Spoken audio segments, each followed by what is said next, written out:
నా ప్రియమైన బిడ్డ, నా మాటలు జాగ్రత్తగా ఆలకించుము. నేను ఎన్నిసార్లు చెప్పినా నీవు అర్థము చేసుకోవడం లేదు. ఎందుకని అజాగ్రత్తగా ఉంటున్నాము? అలా ఉండకూడదు. నీకోసమే కదా పరలోకమును వీడి భూలోకమునకు వచ్చాను.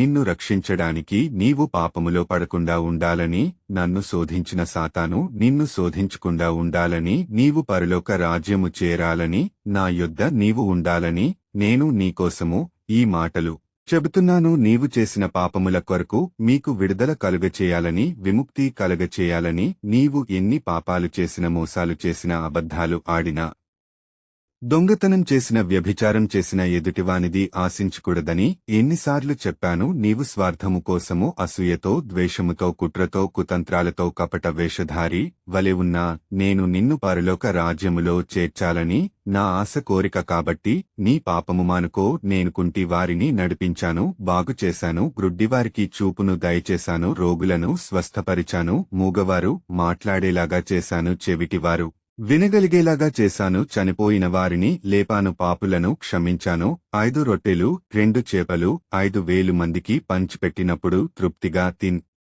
నారు కదా. కానాపల్లి వివాహములో నీటిని ద్రాక్షరసముగా మార్చాను. ఇంకా చెప్పాలంటే ఎన్నో అద్భుతాలు చేశాను, ఆశ్చర్య కార్యాలు చేశాను. నీవు ఎన్ని అపరాధములు చేసినా నేను నిన్ను క్షమించాను. నేను ఇన్ని కార్యాలు చేసినా నన్ను నీవు గుర్తించలేదు.